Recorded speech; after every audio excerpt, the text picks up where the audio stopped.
with Lou Diamond Phillips. This is Becky Boricua for Entertainment Affair. Welcome, Lou. How's the weather in New York today? It's warmer than when you were here last. The snow is finally melting, and it's a beautiful day. But it's winter. It just kind of snuck Exactly. up on us. I mean, this whole year has just been so bizarre. Yes. Uh, but yeah, no, it's definitely winter now, and but there's something quite kind of beautiful about it, and it's Christmas time, so at least it feels a Yes. little more holiday-ish.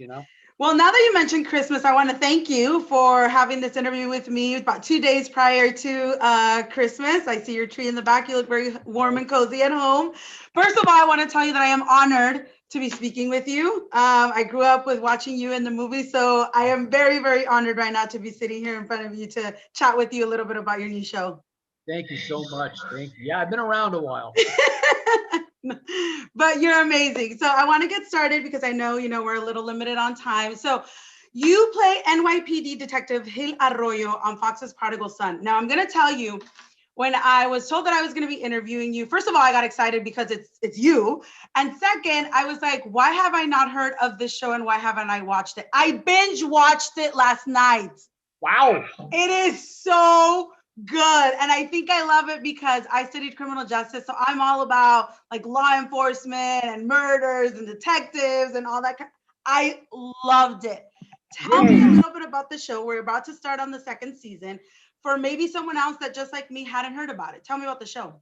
Yeah, I mean it's this beautiful hybrid of a show. Like you said, I mean it's on the surface a police procedural, but our lead character Malcolm Bright, played by Tom Payne, is a criminal profiler. Now we've seen that show before, but the reason that he's so brilliant is that his father is a serial killer, and they played beautifully by Michael Sheen. So Malcolm has this very unique window into the criminal mind. He understands. He's a genius, but it also comes with all of that baggage that he has because his father killed 23 Exactly. people. But fortunately, he's got me. I'm the angel on the other shoulder. Yes. Who arrested his father, which we find out in the first episode of season one, and has been sort of his surrogate father ever since. Has been the good stepdad, if you will. And so he has this very Upper East Side, very privileged, waspy life with Bellamy Young and his sister, played by Halston Sage, and all the baggage of being very, very wealthy and very famous, but having this incredible scandal in their family, and then mixed with the very sort of downtown kind of spicy ethnic, NYPD team that I have with Aurora Perrineau and Frank Hartz and Keiko Agena. So it brings a lot to the table that you wouldn't expect, including a very twisted, very dark sense of humor.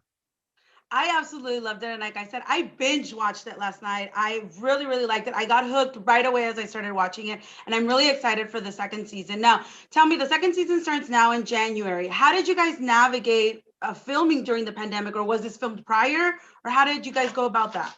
We're in the process of filming now. And we have a shortened season. Obviously, they had to wait until they could figure out all of the COVID protocols. We would usually have started filming in July with a full order. We didn't get to start until October, and even now our requirements are very stringent. Cast is being tested 3, 4, 5 times a week, as well as our crew. Everybody is masked up on set. We only take the masks off when we're actually rolling, and in between times and during lighting, we're all socially distanced. We go back to our dressing rooms or into chairs that they put far apart from one another. So it involves a lot more requirement and a lot more discipline, but everyone on our crew has been incredibly professional, incredibly disciplined, and making sure that this can happen. Obviously, nothing is bulletproof.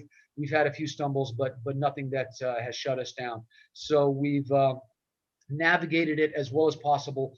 But what's interesting is that it hasn't muzzled the writers in the least.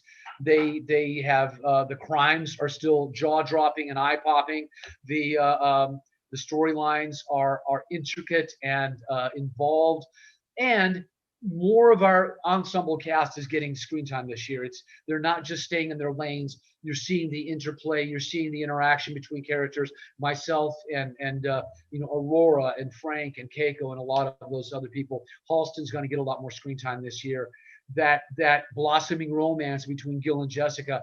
Where is that going this season? So it's more of the same with the emphasis on more. I love it, and I actually like that you just answered my next question, which was what can we expect for season 2? So let's go to the next question, because I love that we're like synced. We're like there, right there. Like, you know what I want. Tag team. What's your favorite part about participating in this series? I'm sorry? What's your favorite part about participating in this series? Wow. There's just so much. I mean, every once in a while I just stop and go, thank God for this job. This is a great gig. The role, first of all, which is the first thing that an actor responds to, is challenging. It's interesting. There's always fun stuff to do. Never before in my career have I read the scripts out loud, and my wife Yvonne and I read every new Prodigal Son script out loud because they're so entertaining. And we laugh through them, and we're shocked by them the first read through. So every new script is like a gift, and so I approach the work with a lot of joy. And so everything else that surrounds that, most obviously the cast, these are wonderful human beings. They're lovely people. They're people I so enjoy spending time with, and I so respect their talent. And you just know that things click and things happen when you're acting with them. That the chemistry is so obvious on the screen, and the fact that I'm getting to direct an episode this season, I really get to take advantage of the friendships I've formed behind the camera. Tony Wolberg, who I absolutely love, our cinematographer. We're going to be doing some fun stuff. The camera department, they're all buddies of mine now too. So hair and makeup, that have a lot to do in my episode. So I get to really give a platform to and inspire all the artists on our crew, all the artisans, to do some fun stuff, to bring something different to the table, and that at this point in my life, you would think, oh, it's the same old, you're doing the same thing you've done for 30 years. It's like, no, it's always fun, and it's always intriguing to get into that playground. And I'm gonna insist that we are on the same sync level, because that was my next question about you directing an episode. But you know what? I really love how you're talking about this project, because I feel like it's one that's really passionate to you, and I feel like it's one that's really filling you, and you're really enjoying every single part of this show, which, like I said, is amazing. I absolutely love it. But I want to ask you before we leave.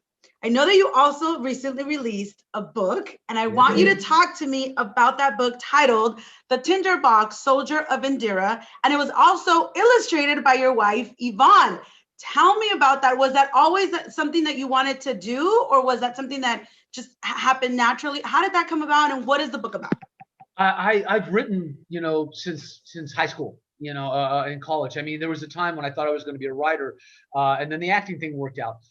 And Yvonne has always been an artist, an amazing artist. And so when we started dating 15, 16 years ago, she was reading my writing. I was looking at her art, and she had done these beautiful studies of manga illustrations that were going to be a graphic novel. And it was inspired from The Tinderbox by Hans Christian Andersen. Mm-hmm. Yvonne grew up in Germany, and, so fairy tales, folk tales, Aesop's fables, all of that was really part of her growing up. And as a child, she used to illustrate them. So I saw these illustrations. I said, wow, this should make a great movie, which is what I was doing mostly. I was writing screenplays, a few of which had been produced. And so we set about writing the screenplay as a project that we could do together, and realized that the movie was going to be too expensive. They weren't going to give me and her millions of dollars to make this sci-fi fantasy opus. So we decided to write the novel. The funny thing is that Yvonne, she's a huge fan of sci-fi. She can totally, recite the opening to the Star Wars movies, but that's not what she drew. And so when all of a sudden, I was working on this novel, she was like, "I don't draw spaceships. I don't draw fantastical creatures." So, unfortunately, I forced her into that area. But the novel it very much sort of follows the idea of the tinderbox with a soldier coming back from war and a witch and a princess, and so that fantasy aspect of it is still very, very much there. But we set it in space as more of an allegory, really, and it's an adventure that kind of defies categorization. It's part sci-fi, but it's also still very much a fairy tale, still very much a fantasy. And because my two young leads are teenagers, it's got a very Romeo and Juliet aspect to it. So it's a YA novel too, which I didn't realize. Somebody said, "Oh, you wrote a YA novel." I said, "I did." But the reception was so wonderful. The hardcover has 30 of Yvonne's beautiful illustrations. Wow. And the reviews were so good, and it sold so well. We're working on the sequel already. So, I love it. I love it. Well, congratulations on the show. Congratulations on the book. I like I said, I really feel, looking at you and interviewing, I really feel like these two projects have really been fulfilling to you. And I feel like it's a passion. And whenever you do anything with passion, there's no way it could go wrong, because it's what you're doing and you're putting your whole heart and soul into it. I used to say back when we did film, when we filmed in film, I used to say the celluloid sees the heart.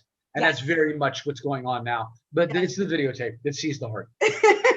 Yes. Well, thank you so much, Lou Diamond. I want to wish you a very Merry Christmas, because we're like 2 days away. And thank you so much again for taking the time to speak to me. I appreciate it. And I loved chatting with you and getting to know you. You too, Becky. Thank you. Merry Christmas. Thank you. Bye.